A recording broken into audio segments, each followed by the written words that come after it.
예, 하나님 말씀을 보겠습니다. 하나님 말씀은 구약성경 시편 103편 1절에서 10절 말씀입니다. 구약성경 시편 103편 1절에서 10절 말씀을 교독하도록 하겠습니다. 다윗의 시, 내 영혼아 여호와를 송축하라. 내 속에 있는 것들아 다 그의 이름을 송축하라. 내 영혼아 여호와를 송축하며 내 모든 은택을 잊지 말지어다. 그가 내 모든 죄악을 사하시며 내 모든 병을 고치시며 강력하시고 인자와 긍휼로 광야를 치우시며 좋은 것으로 내 소원을 만족하게 하사 내 청춘을 독수리같이 새롭게 하시는도다. 여호와께서 공의로운 일을 행하시며 억압당하는 모든 자를 위하여 심판하시는도다. 그의 행위를 모세에게 그의 행사를 이스라엘 자손에게 알리셨도다. 여호와는 긍휼이 많으시고 은혜로우시며 구하기를 더디하시고 인자하심이 풍부하시도다. 자주 경책하지 아니하시며 너를 영원히 품지 아니하시리로다. 우리의 죄를 따라 우리를 처벌하지는 아니하시며 우리의 죄악을 따라 우리에게 그대로 갚지는 아니하셨으니. 아멘. 요즘 나오는 차들은 여러 가지 안전장치가 구비되어 있습니다.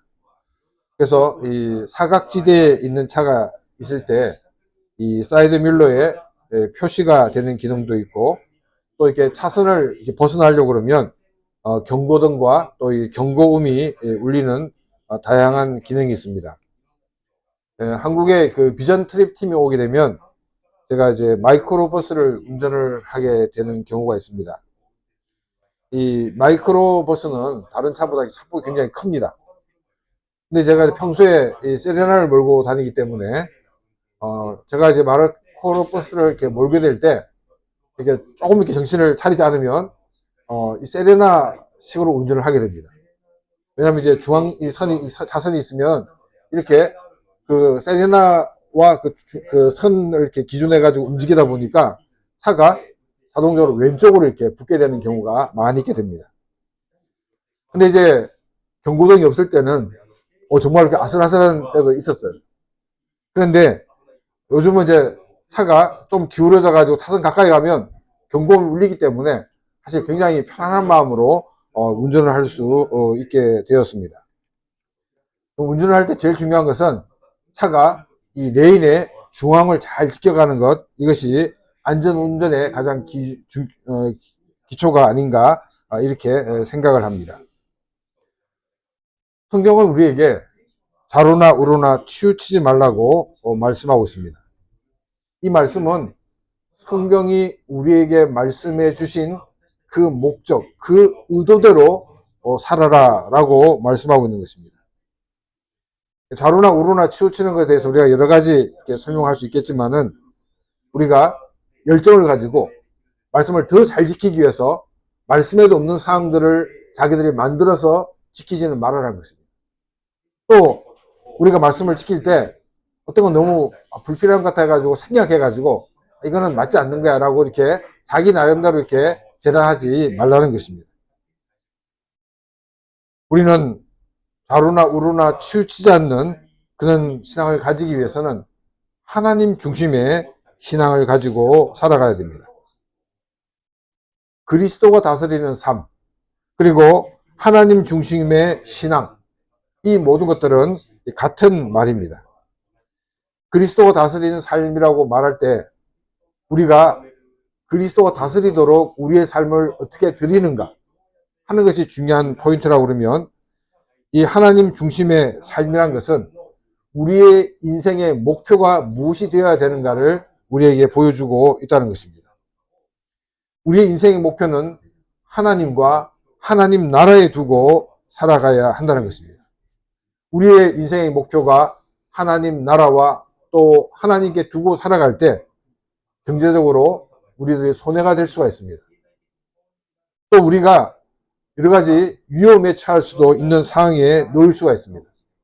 그렇지만 우리가 하나님을 위해서, 하나님 나라를 위해서 결단하고 살아나가는 신앙, 이것이 하나님 중심의 신앙이다라고 말할 수가 있습니다. 최근 한국은 이 극우와 또 기독교가 만나서 사회에 많은 문제를 만들고 있습니다. 이 극우적인 행동이 하나님과 하나님 나라를 위한 일로 착각을 하고 사회의 많은 시스템을 무너뜨리는 폭력 세력으로 동원이 되고 있는 것을 보게 됩니다. 이 극우적인 기독교로 만들어가는 교회의 지도자들은 진정으로 하나님 나라와 또 하나님을 위해서 일하는 것이 아니라는 것입니다. 자기의 이익과 또 자신이 속해 있는 그 단체의 이익을 위해서 하나님과 하나님 나라를 팔고 있는 경우가 대부분입니다. 이러한 모습은 하나님 중심의 신앙이 아니라 물질 중심의 신앙인 것을 우리는 볼 수가 있습니다. 또 한 가지 우리가 이 그들의 모습을 통해서 지적할 수 있는 것은 뭐냐면, 이 우리 한국 보수주의 기독교는 이 종교 다원주의를 절대로 반대합니다. 그런데 보수 기독교가 미신과 우상을 섬기는 자들과 함께 어깨를 나란히 하는 것은 너무나도 모순적인 모습이란 것입니다. 종교 다원주의를 비판하지 말든지 아니면 미신과 우상을 섬기는 자들과 결별하든지 둘 중에 하나를 선택해야 한다는 것입니다. 하나님과 하나님 나라를 외치면서 미신과 우상을 섬기는 자들과 함께하는 것은 결코 하나님 중심의 신앙이 아닌 것을 우리에게 보여주고 있습니다. 우리는 물질 중심이 아니라 하나님을 우리의 삶의 중심에 두고 살아가는 그런 믿음의 삶이 되어야 한다는 것입니다. 1절 말씀을 보겠습니다. 다윗의 시, 내 영혼아 여호와를 송축하라.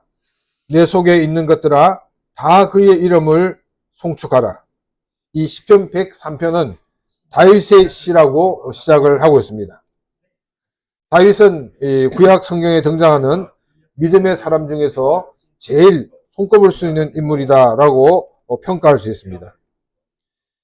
다윗이 결코 완벽한 삶을 사는 것은 아니었습니다.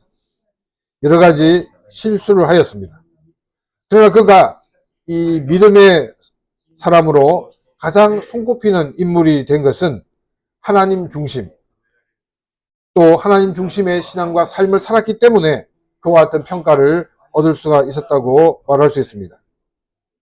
우리가 이제 운전을 하다 보게 되면 내가 차를 이 레인의 중앙에 두고 운전한다라고 생각하고 운전하지만 도로 상황이나 또 이 차량에 의해서 이 중앙에서 벗어나는 경우가 많이 있게 됩니다. 이처럼 우리가 하나님 중심으로 살아간다라고 생각하지만은 우리가 처한 환경과 여건 그리고 자신의 성격 등으로 인해서 우리가 하나님 중심에서 벗어나서 오른쪽으로 혹은 왼쪽으로 벗어날 수가 있게 됩니다. 이때 우리가 빨리 중심을 잡지 않으면 우리의 인생에 엄청난 피해가 발생할 수가 있다는 것입니다. 오늘 우리가 다윗의 시편을 통해서 다윗은 어떻게 하나님 중심의 신앙을 지켰는가를 함께 묵상하면서 은혜를 나누고자 합니다. 1절 말씀에 야훼를 송축하라고 말하고 있습니다. 이 야훼 하나님을 송축하라는 이 말은 야훼 하나님의 하나님 되심을 인정하라는 것입니다. 그리고 내 영혼, 또 여기 또 내 속에 있는 이 모든 것은 나의 모든 것을 다하여서 야훼 하나님의 하나님 되심을 인정하라고 말하고 있습니다. 정말 힘을 다하고 정말 목숨을 다하여서 하나님을 인정하고 고백하는 삶이 되어야 한다라고 말하고 있습니다. 2절 말씀입니다. 내 영혼아 여호와를 송축하며 그의 모든 은택을 잊지 말지어다.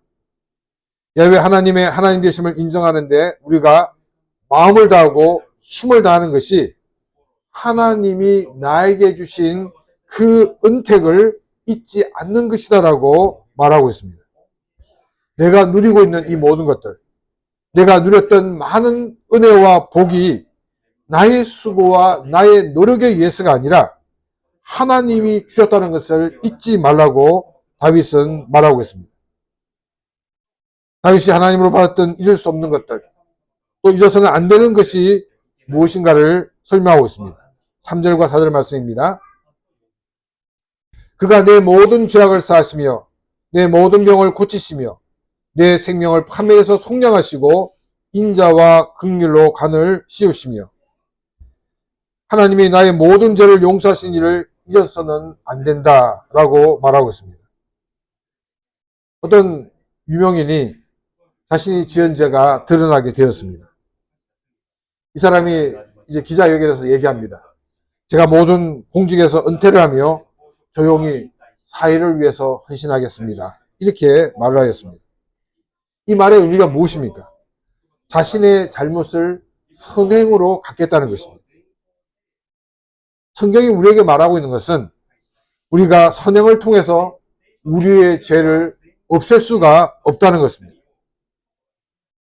우리가 어떤 도덕과 법이 인정하는 것을 위반하여서 사회적인 그런 법정에 서게 되어가지고 우리가 형을 받게 되었습니다. 형을 다 마치고 나면 우리가 사회적인 법정에서는 죄값을 다 치렀다고 이야기를 합니다. 그러나 여전히 전과자라는 기록은 지워지지 않고 있다는 것입니다. 비록 자기가 감옥에 들어가서 형을 다 치르고 나왔지만은 그러나 하나님 앞에서는 용서함을 받고 있지 못하다는 사실을 사람들은 기억을 하고 있지 못합니다. 인간이 지은 죄가 용서받을 수 있는 것은 오직 하나님의 은혜밖에 없다는 것입니다.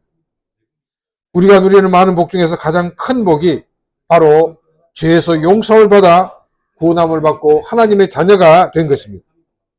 여기서부터 많은 복이 옵션으로 주어지는 것입니다. 내가 죄에서 구원받아 하나님의 자녀가 된 것, 이것이 가장 큰 복이고 가장 본질적인 복이라는 것을 모르기 때문에 사람들은 옵션의 문제를 가지고 시험에 드는 경우가 많이 있게 된다는 것입니다.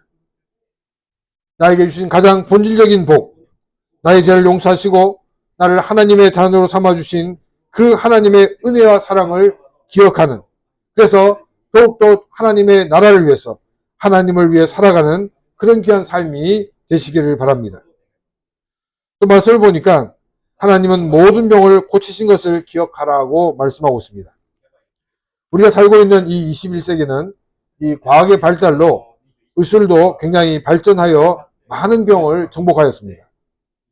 그러다 보니까 21세기에 살고 있는 크리스찬들의 이 병의 원인을 찾고 치료할 수 있는 이 일에 대해서 하나님이 주신 은혜임을 잊어버리는 경우가 많이 있다는 것입니다. 내가 좋은 의사를 만나게 된 것, 또 내가 치료를 받을 수 있는 모든 것들, 이 모든 것들이 하나님이 나에게 주신 그런 은혜임을 기억하면서 감사하는 삶이 되시기를 바랍니다. 근데 문제는 뭐냐면 난치병이나 불치병을 앓고 있는 분들입니다. 저는 난치병이나 이 불치병을 앓고 있는 분들을 보게 되면 너무나도 마음이 아픕니다. 하나님께서 능력으로 이분들을 치료해달라고 기도드립니다.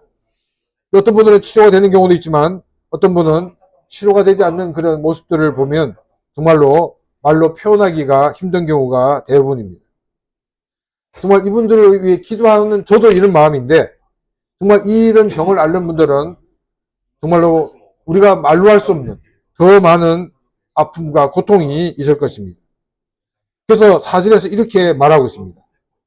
내 생명을 파멸해서 속량하시고 인자와 긍휼로 간을 씌우시며 라고 고백을 하고 있습니다. 병에서 치료가 되는 것만이 아니라 하나님이 나의 인생에 찾아오시고 나를 죄에서 구원하여 주신 그 은혜가 더 크다는 것을 잊어버리지 말라는 것입니다. 바울은 복음 전파를 위하여 여러 곳을 다녔습니다. 바울이 복음을 전할 때 많은 사람들이 복음을 듣고 크리스찬이 되었습니다. 또 바울이 복음을 전하는 가운데 또 많은 병이 치료되는 그런 놀라운 역사도 있었습니다. 그런데 바울에게는 지병이 있었습니다. 이 지병이 무엇인지는 정확하게 알 수 없지만은 이 병이 치료되기 위해서 3번이나 하나님께 기도드렸다라고 바울은 말하고 있습니다. 바울이 자신의 병이 치료되기 위하여 하나님께 기도했을 때 하나님께서 하나님 나라의 확장과 복음의 확장을 위하여 이 바울의 병을 치료하는 역사가 있었다라고 말하고 있지 않습니다. 오히려 하나님께서는 바울에게 내 은혜가 내게 족하다라고 말씀을 하셨다는 것입니다. 우리가 생각할 때는 바울이 건강한 모습으로 사람들에게 복음을 전하면 더 많은 곳에 복음을 전할 수 있고 더 많은 사람들이 복음을 받아들일 수 있지 않는가 생각하지만 근데 하나님의 뜻은 그렇지 않다는 것입니다. 우리는 내가 원한 대로 되지 않을 때 내가 알지 못하는 하나님의 뜻이 있다는 사실을 우리는 기억해야 됩니다. 우리가 이 사실을 기억하면서 우리에게 주어진 모든 어려움을 믿음으로 이기는 삶이 되시기를 바랍니다. 근데 이런 일을 당하는 사람은 결코 쉬운 일이 아니란 것입니다. 그럼에도 불구하고 우리가 믿음의 눈으로 바라보며 믿음으로 이기는 그런 귀한 삶이 되시기를 바랍니다. 5절입니다. 좋은 것으로 내 원수를 만족하게 하사 내 청춘을 독수리같이 새롭게 하시는도다. 5절에서 먼저 좋은 것으로 내 소원을 만족해 하신다라고 기록되어 있습니다. 하나님이 우리에게 응답하시는 것은 우리에게 가장 좋은 것을 주신다는 것입니다. 나의 문제가 해결되어도 그것이 가장 좋은 하나님의 응답이고 나의 문제가 해결되지 않아도 그 문제가 해결되지 않는 그 자체가 나에게 가장 좋은 하나님의 응답이라는 것입니다. 왜냐하면 우리 하나님은 나의 인생을 베스트로 인도하시기 때문입니다. 또 내 청춘으로 독수리같이 새롭게 하신다라고 말하고 있습니다. 젊었을 때는 이 말씀이 막 들으면 힘이 납니다.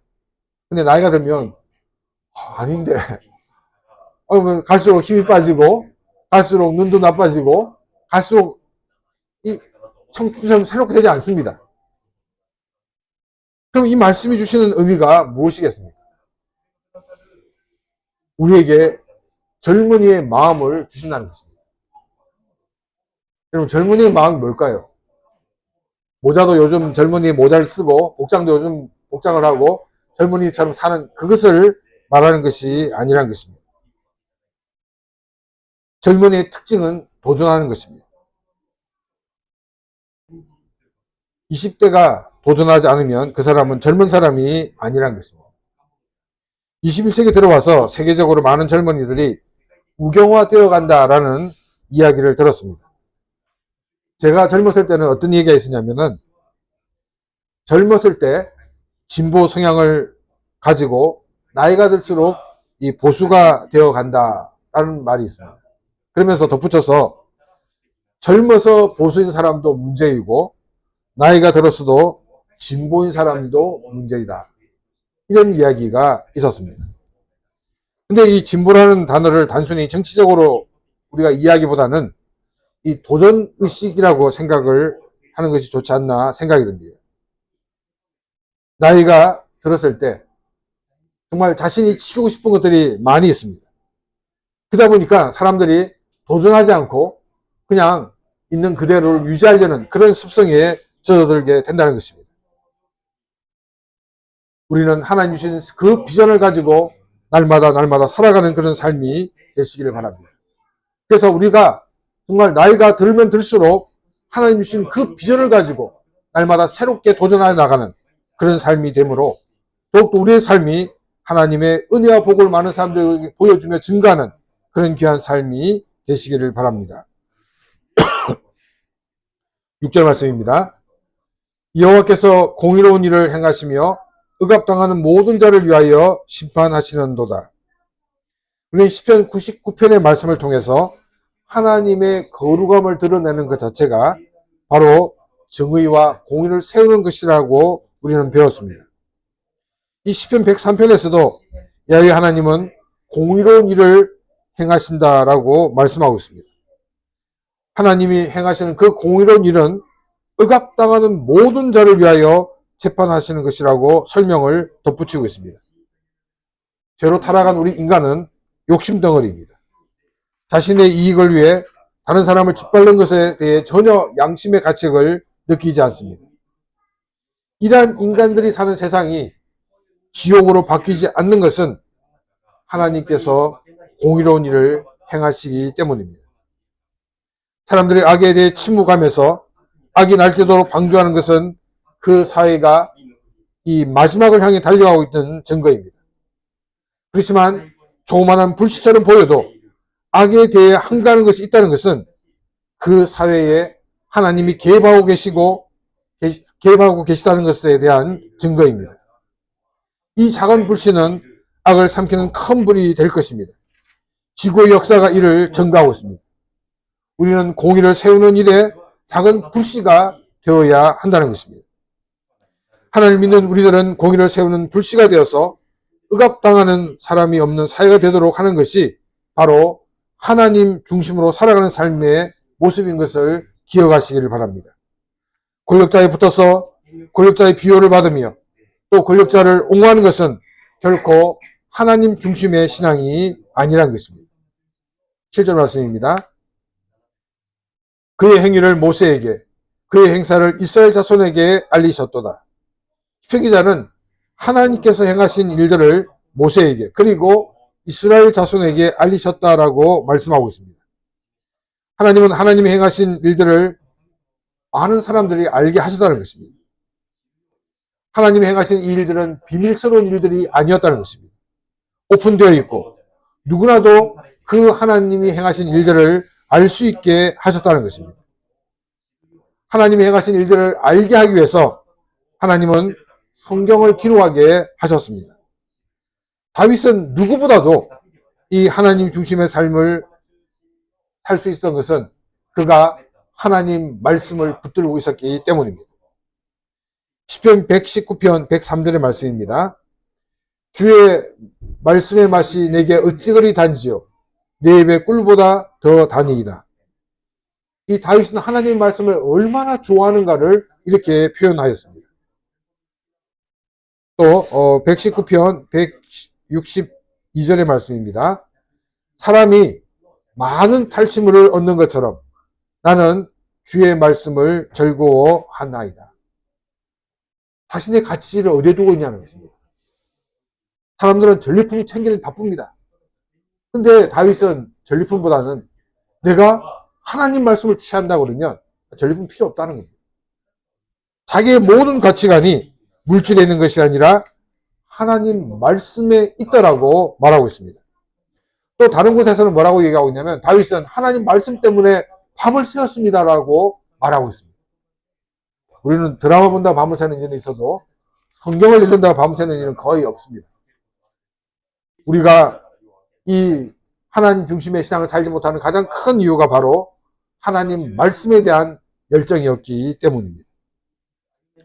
우리는 다윗처럼 하나님 말씀에 대한 열정을 가지고 늘 하나님의 그 말씀대로 살아가는 그런 믿음의 사람들이 다 되시기를 바랍니다. 8절과 9절 말씀입니다. 여호와는 긍휼이 많으시고 은혜로우시며 노하기를 더디하시고 인자하심이 풍부하시도다. 자주 경책하지 아니하시며 노를 영원히 품지 아니하시리로다. 성경을 잘 모르는 사람들은 하나님은 굉장히 이 화를 잘 내는 하나님으로 생각하고 있습니다. 그래서 구약은 하나님은 굉장히 화를 내는 하나님이고 이 신약은 화를 내지 않는 사랑의 하나님이다. 이렇게 나누는 사람들도 있습니다. 그러다 보니까 이 자유주의 신학자 중에서는 이 신약과 구약은 전혀 다른 하나님이다라고 말하는 사람들도 있게 됩니다. 근데 우리는 이 구약을 자세히 읽어보면 우리 하나님이 얼마나 사랑이 많으시고 우리에게 얼마나 큰 은혜를 주시는가를 우리가 알 수가 있게 된다는 것입니다. 다윗은 성경을 읽으면 읽을수록 하나님의 그 긍휼하심을 많이 느낄 수가 있었습니다. 그리고 우리 하나님의 은혜가 얼마나 큰가를 알 수가 있었습니다. 그리고 하나님의 인자심이 얼마나 풍성한가를 알았습니다. 여러분, 긍휼이란 말이 무슨 말입니까? 불쌍히 여기는 마음입니다. 제 가운데 죽은 그 인간을 불쌍히 여기시는 그 하나님의 마음. 은혜가 무슨 말입니까? 은혜는 받을 수 없는데 받게 된 것을 얘기하고 있습니다. 죄와 허물로 죽었던 우리가 도저히 구원받을 수 없었는데 하나님의 은혜로 구원을 받게 되었다는 것입니다. 그리고 인자하심이란 이 말은 이 히브리어로 헤세드란 말입니다. 이 헤세드는 한마디로 정리하면 책임 있는 사랑입니다. 하나님께서는 책임을 지시고 우리를 구원하시기 위하여 하나님의 독사행자이신 예수 그리스도를 이 땅에 보내주셔서 우리를 대신하여 십자가에 죽게 하셨다는 것입니다. 이것이 바로 하나님의 헤세드의 사랑입니다. 구절에서는 우리 한국 성경에서는 자주 겸책하지 아니하신다, 즉 자주 가볍게 이렇게 나무라지 아니하신다라고 번역을 하고 있는데 일본어 성경은 영구히 나무라지 아니하신다라고 번역을 하고 있습니다.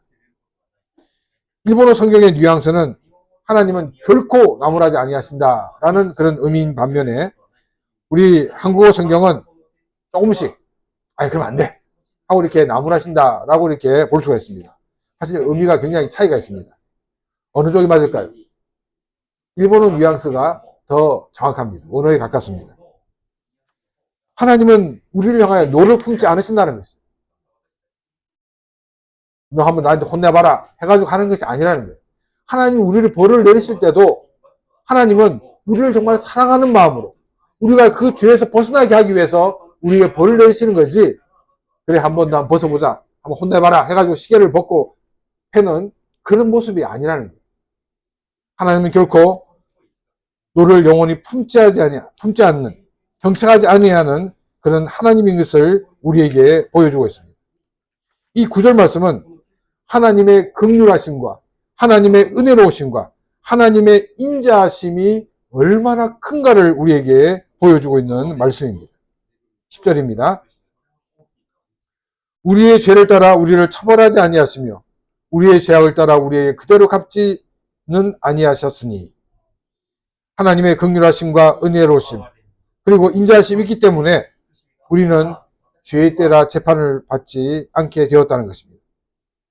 그리고 하나님의 긍휼하심과 은혜로우심과 인자하심이 있기 때문에 우리가 구원받고 하나님의 자녀가 될 수가 있었다는 것입니다. 죄인을 향한 하나님의 그 긍휼하심, 이 긍휼하심이 있었기 때문에 죄와 허물로 죽었던 우리 인간이 구원받는 하나님의 은혜가 나타나게 되었습니다. 하나님의 책임있는 그 헤세드의 사랑으로 하나님은 예수 그리스도를 통해서 그 구원을 우리에게 이루게 하셨습니다. 우리 인생에서 성공한 사람이 어떤 사람입니까? 세상에서 성공한 사람. 이 사람이 세상에서 명예를 얻고 물질을 얻었어도 그의 인생에 하나님이 없다면 그 사람은 결코 성공한 인생이 아니란 것입니다. 우리가 이 땅에 모든 것을 잃어도 우리의 인생에 하나님이 있다 그러면 그 인생이 참으로 성공한 인생이 되는 것입니다. 내가 죄에서 구원받아 하나님의 자녀가 된 것, 이것이 나의 인생의 가장 큰 복이고 가장 본질적인 복인 것을 믿으시기를 바랍니다. 또한 이러한 복이 임한 것은 나의 노력과 수고가 아니라 하나님의 긍휼하심과 은혜로우심 그리고 헤세드의 하나님의 그 인자심이 있었기 때문에 우리가 이 모든 것을 누릴 수가 있게 된 것에 대해서 감사하는 그런 여러분들이 되시기를 바랍니다. 하나님의 되심을 인정하고 고백하게 되는 삶은 결코 이 세상에서 성공을 보장하는 삶이 되지 않을 수가 있다는 것입니다. 모든 것을 잃을 수가 있습니다. 그럼에도 불구하고 끝까지 하나님 중심으로 살아가는 삶, 이런 삶을 삶으로 하나님이 인정하시는 성공의 삶을 사시기를 바랍니다. 그래서 우리의 삶을 통하여 하나님의 살아계심과 역사하심을 많은 사람들에게 보여주므로 많은 사람들이 하나님이 살아계시고 역사하심을 보고 그들도 하나님의 자녀가 되는 그런 역사를 이루어가는 복된 삶이 되시기를 주님의 이름으로 축원합니다. 이 시간 오늘 주신 말씀을 생각하며 같이 기도드리겠습니다.